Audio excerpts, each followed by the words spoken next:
Hi, in this video, you are guaranteed to learn how to solve projectile problems wherein the object is launched horizontally like this one. So please let's start with the general problem-solving steps for projectile problems. Please do not skip this part. Well, you may be tempted to do so and get straight to the problem, but these problem-solving steps or guide will definitely help you tackle any problems on projectile motion, regardless of the trajectory. So first, make a simple but accurate representation of the scenario being described. It doesn't need to be really fancy. You're not in an arts class, so just make sure that it will help you understand what's happening in the problem so that you can properly identify the variables in the problem. Next, write down the known variables. These variables may be explicit and implicit. When you say explicit, these are directly stated. Example, the problem says the ball is moving at 2.5 meters per second, so on and so forth. But the implicit variables are the ones that are not directly stated in the problem, but you should know that they are known or they are known to be true in the problem. So example, acceleration along y is negative 9.8 meters per second squared due to the acceleration due to gravity. And then you also have to separate them into x and y components. So the reason why you have to do this is because there are certain sets of equations that only apply to the horizontal axis and only apply to the y-axis. And then take note, the time is the same for both components. So when a problem tells you the projectile takes 3 seconds to travel, then that should be true for x and y component because the minute it stops being airborne or acting as a projectile along x, it also stops being or in motion for the y-axis. So next, third one, you have to identify the required to find and the missing variable. So when you say required to find, that is the variable that you are solving for. And then the missing variable is a variable or the variables that you do not know in the problem, but you are not also solving for them. Now, the reason why is because you have to choose the right equation based on the missing variable, and we're going to get to specific examples in the latter part of this video. And then if you're wondering, Miss, how do I know what's the missing variable in a problem if I don't have a complete list of the variables that are used in projectile? So here, in X variables, you have this, and then Y variables, there are more. So maybe you can think of it as that VV. Maybe it can help you remember it. So DAT and then V naught Y, VY. So that VV.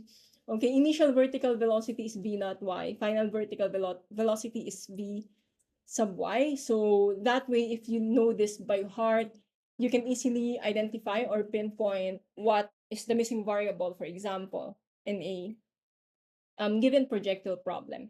Next, to solve for the required to find, use the appropriate equation that does not contain the missing variable in the problem. More on that in the specific example. So here, if you look at this, you have these four equations in the vertical axis.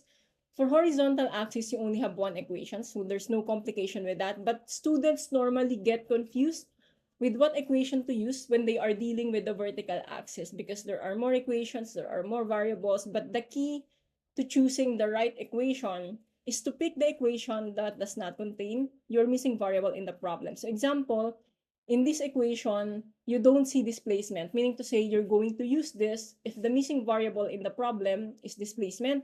And then this one, use this if the missing variable is acceleration. And then this equation, use it if the missing variable in the problem is time. And then for the last one, use it if the missing variable in the problem is final velocity.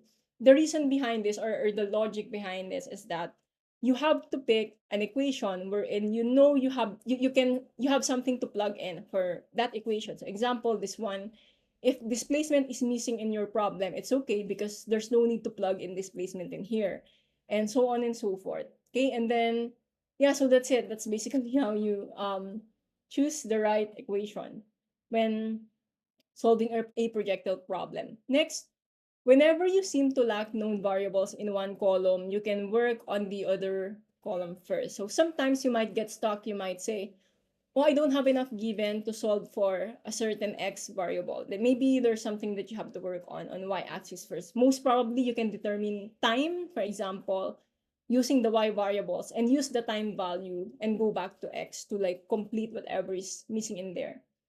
Next, evaluate your answer. So that's the last step that I always remind my students to do, because that's one way of checking if your answer has some degree of accuracy or high probability of getting it right. Because if the answer is not realistic, it's too high or too low, then most probably you need to review the solution because something might have gone wrong in your solution. Okay, so that's it. Let's get to the first example. So it says here, a diver running at 2.5 meters per second dives out horizontally from the edge of a vertical cliff, and 3 seconds later, she reaches the water below. How high was the cliff and how far from its base did the diver hit the water? So again, these are the general steps. First, we need a simple scenario or illustration. So it looks like this. There's a diver, it runs horizontally, and then it reaches the water below after 3 seconds. So this is what we are analyzing in here, because that's when the diver is airborne. So that's when the diver acts like a projectile. Let's write down the given. So again, x and y axis separately. So for the x axis, first we have 2.5 meters per second as the horizontal velocity. Obviously, it's velocity. It tells you how fast the diver is going, and it's obviously horizontal because he or she is running along horizontally on this platform and then jumps off. Next, d sub x, or displacement along x, is the required to find because it says here how far from its base did the diver hit the water. So we're basically looking for this. So the total horizontal distance covered by the diver. Next, for the y-axis, we have initial vertical velocity is 0. So this is an example of an implicit given, meaning to say it's not directly stated, but please always remember that if you are dealing with a horizontally launched projectile, the initial vertical velocity is always 0 because it's horizontally launched, so you didn't give it a downward push or pull. So v naught y, or initial vertical velocity, should be 0 for horizontally launched projectile. Another implicit given for y-axis, always remember, acceleration along y is negative 9.8 meters per second squared because it is influenced by gravitational force. So again, it's not directly given, but always remember this. Next, the required to find for y-axis is d sub y because it says here how high was the cliff. So it's asking you for the displacement along y of the diver, because if you solve for that, you can get also the height of the cliff because it's equivalent or equal to the displacement of the diver along the vertical axis. Okay, going forward. So also we know the time, the total time that the diver or the projectile was airborne is 3 seconds or 3.0 seconds.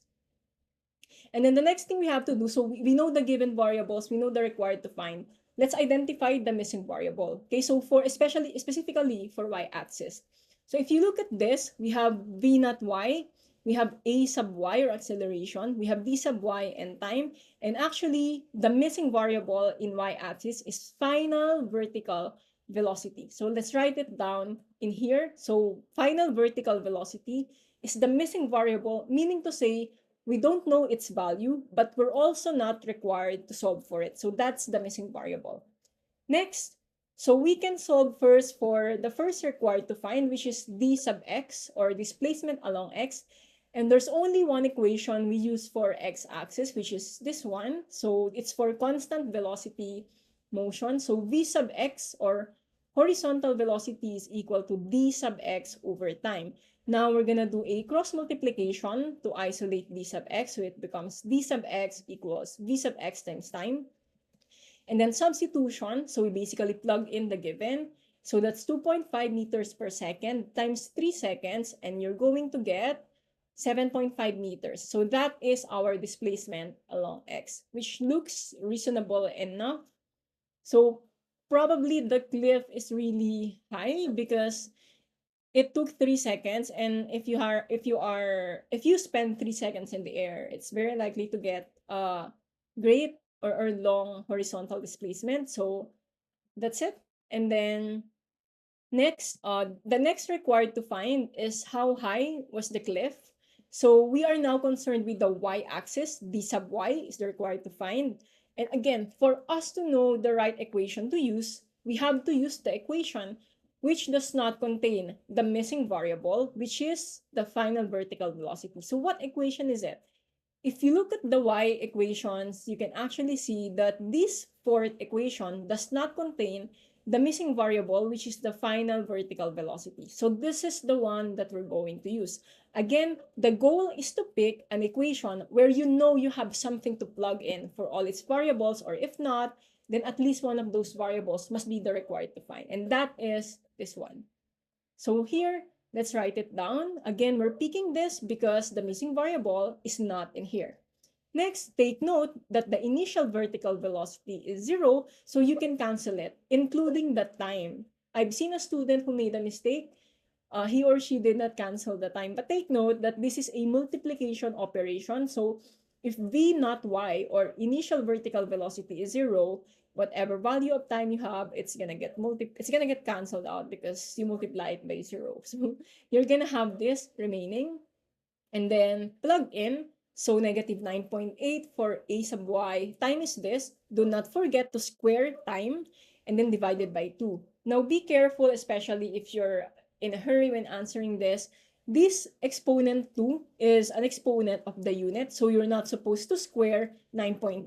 It's just part of the unit, meters per second squared. But for time, you have to square it in your calculator because the equation actually says time squared, okay? So what you're gonna do is negative 9.8 or 3 raised to 2 first times negative 9.8. Then whatever you get, divided by 2. So you can cancel s squared there. Your d sub y, or displacement along y, should be negative 44 meters. We're using two significant figures because this has 2 sig fig, this has 2 sig fig, and I don't want to consider this because it's not a given, it's part of the equation. So in multiplication, we followed the given with the least number of significant figures, and that's 2 sig fig, so negative 44 meters. Now take note, the actual question says how high, and when you say how high, it refers to height, and height is a scalar quantity. You don't tell people, my height is negative 6 feet. Okay, so height is a scalar quantity. You have to report it as a positive value. You might be wondering, Miss, how come the answer is negative 44? It's simply because we are using the variable displacement along y, and displacement is a vector. It can naturally come out as negative. So what you simply need to do is to just drop that negative sign so you can report height as just positive 44 meters. And that is your final answer. Do not say negative 44 meters because the question is how high. Height is a scalar quantity. So just drop the negative sign and then you can call it height, okay? So that's it. So I think we've solved both the required to find. We have the d sub x and then d sub y as well. So that's it. Again, the last step in problem solving is to evaluate the answer and ask yourself, is it reasonable? And yeah, for me, this is a reasonable height for a cliff. It's actually a little high though.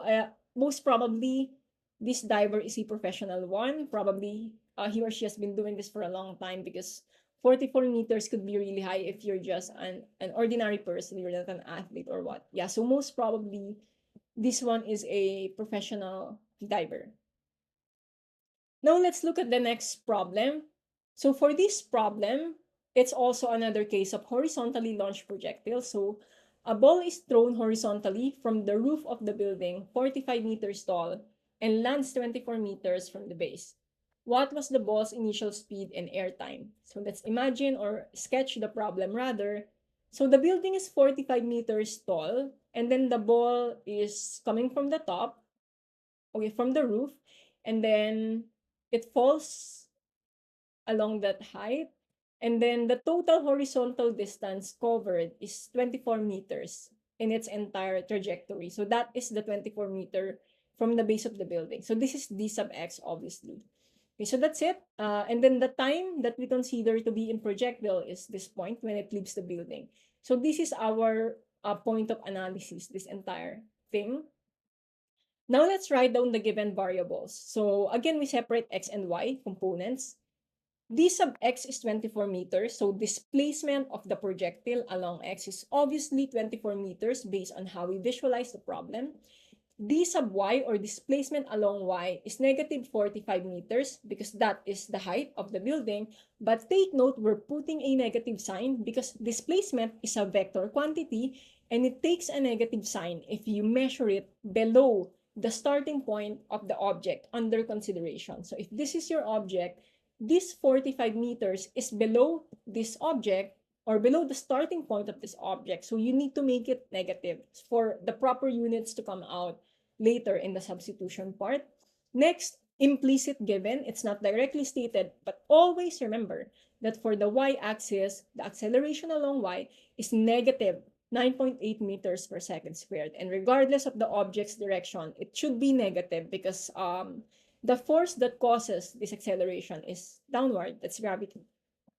Next, another implicit given, v naught y, or initial vertical velocity, is 0 meters per second. Again, it's always true if you have a horizontally launched projectile like this because you're not giving any vertical momentum or initial push to your object. So initial vertical velocity is 0. Next, what was the ball's initial speed? Obviously, the initial speed is represented by the v sub x, or horizontal velocity, because the initial speed of the ball is obviously horizontal, right? Because it is horizontally launched based on this problem. So that's the required to find.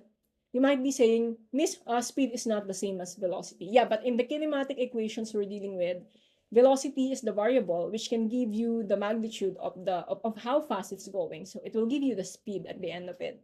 And then just ignore the sign if it comes out as negative. Next, the total airtime, or the airtime. So time is the required to find. Again, we write down time in here, not exclusively for x or y, because it applies for both components. Time is true for x and y, as long as you're referring to the same scenario, of course. Okay, so for our y-axis, we know the given variables, we know the required to find. So what we need to list down is our missing variable. And based on this, because we know d sub y, a sub y, time, and v naught y, the missing variable in here is the final vertical velocity, or v sub y. So again, that's the missing variable. Now in this case, you may be tempted to look at the x-axis first, but if you look at it, you don't have enough given.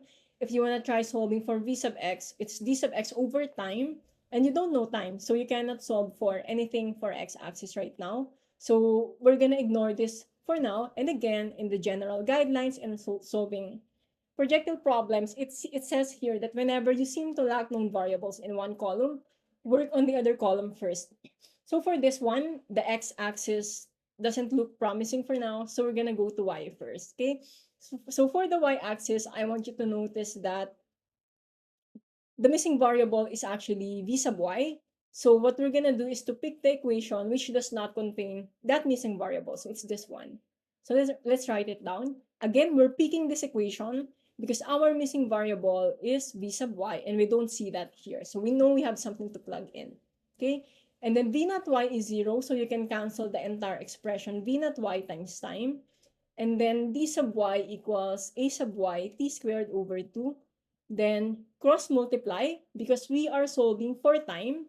Then it becomes 2 dy equals a sub y t squared. And then divide both sides by a sub y because we want to isolate time. So divide both sides by a sub y. You can now cancel it and we can have this. Now we're actually more used to seeing the required to find on the left side. So just flip the equation horizontally and you're going to get this. And then you still have the exponent 2. We want to get rid of that because we're solving for time. So you get the square root of both sides of the equation. And that becomes time equals square root of 2d sub y over a sub y. Let's plug in the given. So d sub y is negative 45. And then acceleration due to gravity is negative 9.8. So you can execute the operation in your calculator. And you're supposed to get time equals 3.0 seconds. We're going to have two sig figs in here because 45 meters has two significant figures, 9.8 as well. I'm not going to consider 2 in counting the sig figs because it is a fixed quantity in the equation. So the least number of sig figs amongst the given is 2. So we're going to have two significant figures for our time. So 3.0 seconds. So that's it. We've solved for the airtime, and now again, we can go back to the x-axis because it's different now. So before we solve for time, you have two RTFs altogether for x. But now that we know time, we know d sub x, we know time, we can solve for v sub x, and then we can go back to this, okay?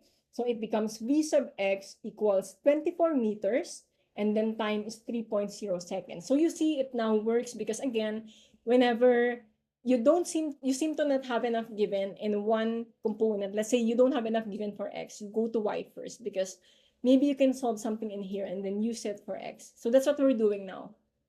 We know time is 3 seconds, plug it in now to your equation. Then you can solve for v sub x here. It's 8.0 meters per second. Two significant figures as well, because in division, we follow the given with the least number of sig figs. So 2 sig fig for 24, 2 sig figs for 3.0. So our final answer should have two significant figures as well. So that's our final answer. Everything looks reasonable. The building is kind of high, so 3 seconds of airtime looks reasonable. Same with the horizontal velocity. 8 meters per second doesn't look so fast or nor slow for a ball that is thrown. So everything looks good, and I hope that this is clear to you. So let's proceed to the next problem. In this projectile problem, it says here, a rock thrown horizontally at 22.2 meters per second from the roof of a building lands 36 meters from the base of the building. How tall is the building? So first we have to illustrate the problem. It says here you have a rock and then it's thrown horizontally at 22.2 meters per second from the roof of a building, and it lands 36 meters from the base. So the 36 meters is in here. So from the base of the building, 36 meters away from that, that's where it lands. Now let's write down the known variables. So again, separately x and y. So for v sub x, we have 22 meters per second. Nothing bloody, it's thrown horizontally at that speed. So that's your v sub x, or horizontal velocity. D sub x is 36 meters because the displacement of this projectile along the x-axis is 36 meters based on our illustration. And then again, it's not directly stated, but always remember that for horizontally launched projectile, acceleration along y for the y-axis is negative 9.8 meters per second squared. And then again, it's also not directly stated, but the initial or vertical velocity, or v naught y, equals 0 meters per second because it is horizontally thrown. You did not give it any downward or any sort of vertical push or momentum. So that's it. Always remember these implicit variables because they will not be directly stated in the problem oftentimes, but you have to remember them for horizontally launched projectiles. Next, d sub y is the required to find. So it says here how tall is the building, and definitely by solving for the displacement of the projectile along the y-axis, we can determine the height of the building because whatever is the magnitude you get here, that's the height of the building. Okay? Now next, because we're solving for d sub y, we're gonna look at the y-axis. And if you look at our variables for y, we've written down everything. Let's see what we have. So acceleration along y, we know this. Okay, it's okay. V naught y, it's also known. Okay. And then d sub y is the required to find. So we have two missing variables. We have time and then final vertical velocity. So again, missing variable is v sub y as well as time. Like when you say missing variable, we don't know its value, but we're also not solving for it. So I want you to notice that we have two missing variables in here, which doesn't look good because how can you solve for the required to find when you are supposed to pick an equation with just one particular missing variable? So in that case, again, when you feel stuck in one particular column, you just deal first with the other column because most probably that is the component that can help you. So your y-axis is problematic, go to x-axis. So if there's a problem with y, go to your x. Go to x. So let's deal with x first. I want you to notice that you can actually solve for time because you know v sub x and then d sub x, right? So that's what you can do. If you determine time using the x variables, then you can use that same time for your y component because the time is just the same quantity or it's just the same thing for x and y components. Okay? It's describing both the x and y motion of your projectile. So v sub x in here is d sub x over time. So plug in, I mean cross multiply first to solve for time. So it will become v sub x times time equals d sub x. Divide both sides of the equation by v sub x for you to isolate time. So you're gonna have time equals d sub x over v sub x. Plug in, so d sub x is 36 meters and then v sub x is 22 meters per second. Then you can cancel meters, you're gonna be left with time as your unit. And then time is no longer a missing variable. We can write it down as 1.6 seconds, okay? So for the number of sig figs, you might be saying, why 1.6? I have more digits appearing in my calculator. So 36 has 2 sig fig, 22.2 has 3 sig fig, and in multiplication, I mean division rather, both multiplication and division actually, we follow the given with the least number of significant figures, and that is 36 with 2 sig fig. So our final answer should have 2 significant figures as well. So that's 1.6 seconds. And then we can write it down as a given. So there you go. Next, what we can do now is we can finally deal with our y-axis. So if you look at y-axis, again, we are solving for d sub y because we want to know the height of the building. And now that we only have one missing variable, which is final vertical velocity, we can use this equation. So equation number 4 can be used if your missing variable is only in the final vertical velocity, or v sub y. So we can use it. There you go. Let me clean this board. There. So that's our equation for y. And then again, v naught y is 0 meters per second. So you can simplify the equation by canceling this part. So 0 vertical velocity times whatever time, that's 0. So cancel it. Then you can have d sub y equals a sub y t squared over 2. And then plug in, because d sub y is readily isolated. It's what we're solving for.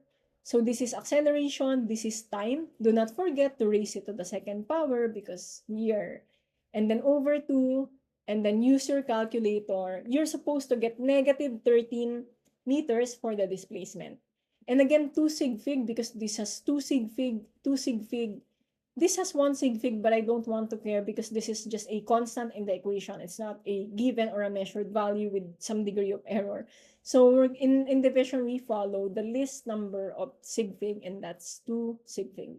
Okay, so there you go. And then, however, it says how tall. When you say how tall, it's referring to height.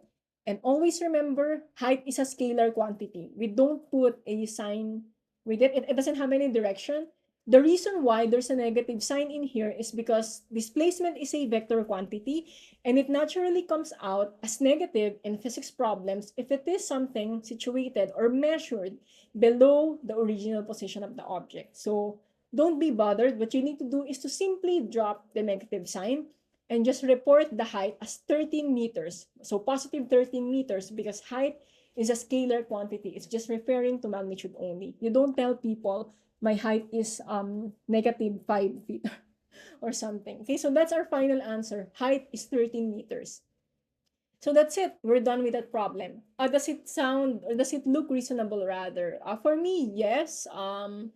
Considering the airtime of the rock, it looks like it's not a very high height. So 13 meters looks reasonable to me. Okay, next item. Let's solve for number 4. So a motorcycle stunt rider moves horizontally on top of a cliff and he leaves the edge of the cliff with a velocity of 10.0 meters per second. How far is the motorcycle from the edge of the cliff after 1 second? What is the motorcycle's velocity at that point? It looks like not a lot of given, but the problem looks a bit more detailed. But again, let's take everything one step at a time. So let's sketch the problem first. So you have a motorcycle. It drives horizontally on top of a cliff, and then it leaves the edge of the cliff with a velocity of this.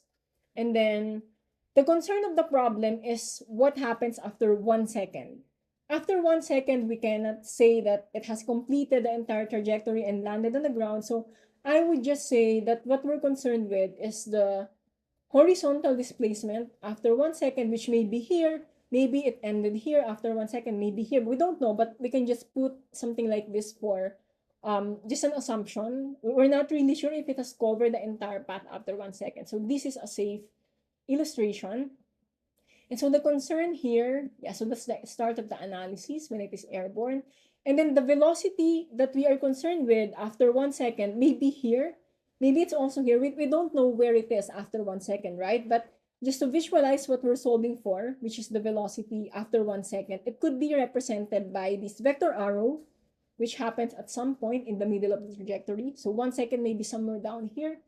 And that velocity has a horizontal component and vertical component that's pointing downward. Now let's list down the known variables in the problem, again separately, x and y component. So for the x-axis, the velocity is 10 meters per second. So that's v sub x because it's going horizontally at that speed or velocity. D sub x is the required to find. Why? How did you know, miss? Because it says how far is the motorcycle from the edge after 1.0 seconds. So the displacement along x at 1 second specifically is what we're gonna solve for. And then again, do not forget time that we're concerned with is 1.0 seconds. For y-axis, always remember acceleration along y is negative 9.8 meters per second squared. And then v naught y equals 0 meters per second. And then v is the required to find. Miss, why did you write v there underneath? I mean, you did not write it specifically under x or y. Well, it's simply because the velocity referred to is the actual velocity here in the trajectory, in the curved path. So it's neither an x velocity nor a y velocity. It's the actual velocity in the trajectory. And it has vertical and horizontal component, though, that we can solve for if we need to, okay? But for now, let's write it down like this. To visualize it further, the velocity we're looking for can be represented by this diagonal vector pointing diagonally downward. So that's what we want. And then v sub x is something we know in the problem. So 10.0 meters per second.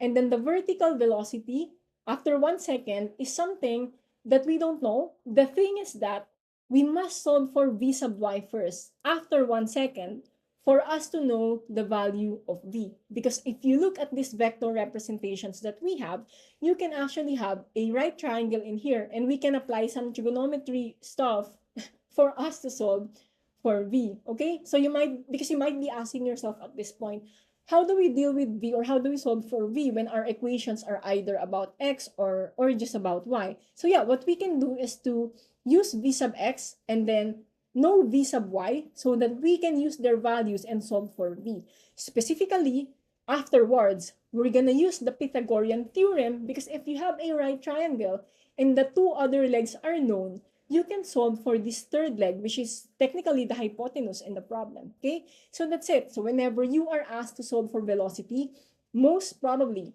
you're gonna use the x and y components of that velocity for you to finally be able to solve for it, okay? So that's our analysis. But for now, let's go back to the first variable that we have to solve for in the problem. So again, v sub y, I'm going to write it down as a required to find because it's needed here later for Pythagorean theorem.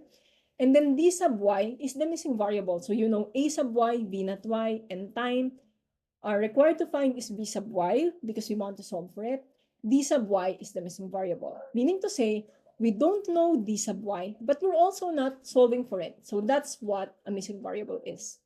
Now, let's try looking at the x component first. So we know the fact that we need to solve for d sub x, and the equation for x component is v sub x equals d sub x over time. Now, isolate d sub x by doing cross multiplication. So you're going to have this, and then plug in. So v sub x is 10.0, time is 1.0, and then cancel seconds. Your d sub x is actually 10 meters. Miss, why did you add a decimal point? That is for 0 to become significant. Because in here, we need two significant figures for the final answer. Because this is your given with the least sig fig. And in multiplication, we follow the given with the least sig fig. So 2 sig fig and then 2 sig fig as well. But there has to be a decimal point for the 0 in here to be significant. So that's your final answer for v sub x. Does it look reasonable? Yeah, because it's a motorcycle, take note. And you have here a cliff. So we don't really know v sub y, but it's probably high because it's a cliff, and covering 10 meters for horizontal displacement looks reasonable for a motorcycle. So that's it. But the next thing that we're gonna do now is to solve for v sub y for y-axis. We're done with x problems, but for y-axis, we want to know v sub y. So we can finally solve for the v in here, okay? So what we can do is to pick the equation which does not contain the missing variable, which is d, and that is this one. So as you can see, this equation does not contain the missing variable, which is displacement. So this is what we're gonna solve for, okay? So again, always remember, we are after, specifically for y-axis, we are after the equation that does not contain the missing variable. So that is the first one. It's this. We don't have the missing variable d. So initial velocity or initial vertical velocity is 0. You can cancel this. And then it becomes v sub y equals 80. And then plug in. So acceleration along y is this. Time is this. The time that we're concerned with, rather, is 1 second. And then you're going to have final vertical velocity as negative 9.8 meters per second. So what? That's not what we're solving for. What we want to know is the velocity at 1 second, not really the vertical velocity. Well, it's still a good thing, again, that we solve for v sub y because we're going to use this afterwards. Now that we know v sub y after 1 second, as well as v sub x, which is constant throughout the entire trip, it's the same thing, even if it's 1 second, 2 or 3 seconds. This is true. So we can finally solve for the velocity in the actual trajectory, this curved one. Okay, so there, okay, so again, our goal now is to solve for the velocity, okay, which is represented by this diagonal. And then we have the sufficient variables at hand because v sub x is 10 meters per second. It's constant, so even after 1 second, it still applies. And then v sub y, after 1 second, has been solved to be negative 9.8 meters per second. So we can write it down as a given in here. Now, let's solve for the magnitude of the velocity using Pythagorean theorem. Miss, why are you using Pythagorean theorem in here? Simply because we have here a right triangle. So this is your velocity, this is the horizontal velocity, this is the vertical velocity, and you can use C to represent your velocity in here, okay? But let's simplify this into this because we want the exponent to be canceled, so you need to get the square root of both sides of the equation, and your Pythagorean equation can look like this. Now, I would like to rewrite this equation as this because what we have here is the generic version of the Pythagorean theorem, but what I want is the physics version where I have C replaced by V because C is the longest side of your right triangle in the Pythagorean theorem, and the longest side here is represented by V, or the velocity that we're solving for. And then A and B are the two other legs. So that's just V sub X and V sub Y, okay? Nothing bloody. We're just replacing our generic variables in the Pythagorean theorem with physics variables. So this is the hypotenuse, or C. V sub X and V sub Y are the other legs, A or B. So you can swap them in terms of the positions. It's okay, commutative property. And the next thing we're gonna plug in. So V sub X is 10 meters per second. Do not forget, it's gonna be raised to the second power. Plus V sub Y is negative 9.8, and then raise it to 2. Do not forget that. Then do this in your calculator. You're supposed to get 14 meters per second for the magnitude of your velocity. So that is now the magnitude of the velocity in the actual trajectory, okay? So again, we solve for it using V sub X and V sub Y by applying trigonometry. Next, we're gonna solve for the direction. Again, when you say velocity, it has magnitude and direction. So this is only magnitude so far. To know the direction, you have to be clear first that the theta that we're aiming for is this one. So if this is the velocity that you are targeting, we want to know the angle that it makes with the horizontal axis that we can imagine in here. So this is the target theta. And if you look at this, you actually know your opposite side. So it's the opposite side of V sub Y. And then the adjacent side is this one, right? Again, if this is your theta in trigonometry, this is the opposite side. This is the adjacent side. This is the hypotenuse. So we can use tangent function because it is opposite over adjacent, You might be saying, Miss, can't we use the hypotenuse and use other trigonometric functions besides tan theta? It's okay, but it's safer to use these other equations because there might be some errors associated with this, especially rounding errors. So it's safer to use these two other variables. So opposite over adjacent would be v sub y over v sub x. Nothing bloody, I just replaced these trigonometric terms with physics terms, v sub y and v sub x. And then next, we're solving for theta, so we need to get rid of tangent. And you can do that by multiplying both sides of the equation with arctangent. Because in trigonometry, if you use arctan multiplied by tangent, you can cancel them eventually. You can cancel tangent, okay? So it's like arctan times tangent is 1, okay?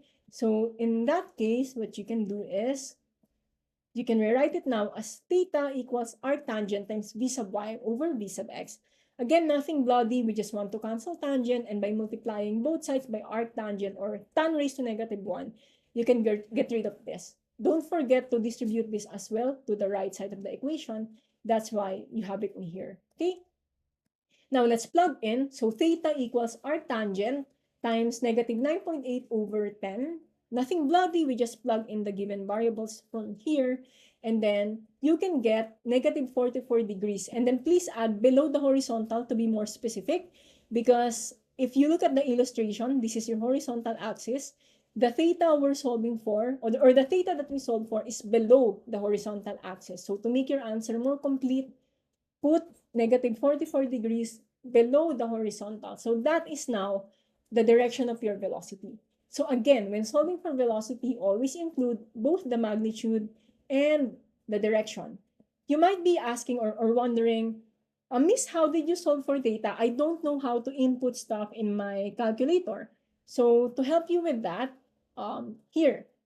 So if this is what you need to solve for, arctangent times negative 9.8 over 10, in your calculator, please press a negative 9.8, press division sign, and then press 10, okay, and then press equal sign, and then press shift. For some calculators, especially Sharp brand, it appears as second f or second function, so either of the two depending on your calculator, and then press tangent or tan in the actual button, and then press equal sign. You are supposed to get negative 44 degrees. And again, for the final answer, please report negative 44 degrees below the horizontal.